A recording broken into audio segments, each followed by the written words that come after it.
Hey, ever heard of Blame It on Rio, 1984? It's pretty much the definition of an 80s sex comedy. Think sun-soaked beaches, wacky misunderstandings, and a seriously questionable romance that'll probably make you cringe.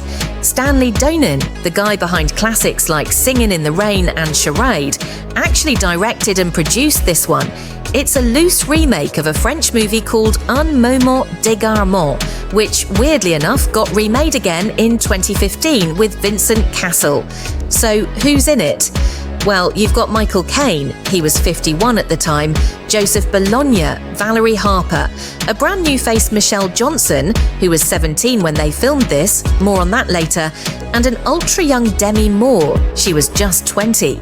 They actually shot it all on location in Rio de Janeiro, so you get all those classic Rio vibes. Beaches, cable cars, carnival, you name it. Here's the setup. Two middle-aged best friends, Matthew, that's Caine, and Victor, Bologna, both have issues at home, so what do? Take their teenage daughters to Rio for a month.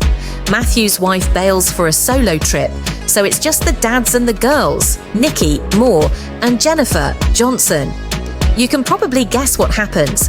The girls go topless at the beach, cue Major Dad freak out, and then Jennifer, who is super flirty and way too forward, goes after Matthew, who's smack in the middle of a midlife crisis. What starts as a one-time thing quickly turns into a totally secret affair, while Victor desperately tries to figure out which old married guy his daughter is hanging around with. From there, it's just chaos, lies, sneaking around, a supposedly funny suicide attempt, and of course, a last-minute twist where you find out pretty much everyone is cheating on everyone. Somehow, it ends with most marriages patched up and the kids moving on with their lives. Fun, fact, they filmed all over real Rio spots, beaches, Ipanema, Sugarloaf Mountain, all that. But heads up, the topless beaches in the movie aren't actually a thing in real Rio, that's pure Hollywood. And here's the really awkward part. Michelle Johnson was only 17 while filming and does several nude scenes, including a full frontal shot. Yep, a judge had to okay it. It's honestly pretty uncomfortable watching it now, since the big romance is a 51-year-old guy sleeping with his buddy's 17-year-old daughter. Back in 1984, people just called it a naughty comedy. Today, that's a major yikes. Critics pretty much hated it.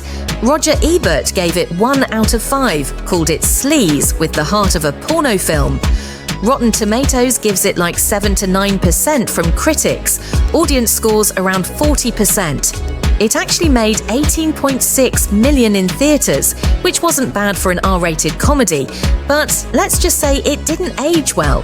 So what's its legacy? Mostly, people remember it for giving Demi Moore one of her first movie roles, right before St. Elmo's fire blew her up. Michelle Johnson kind of had a next Bo Derek moment after this, but faded pretty quick. Mostly, people think of it as one of those 80s movies with lots of statutory jokes that would definitely not fly now. If you can turn off your 2020s brain, it's a wild, trashy throwback. If you're curious, you can still find it on Tubi, Amazon, or even DVD, no Blu-ray yet, sorry collectors. Just know what you're in for. It's dated, sleazy, and so 1980s.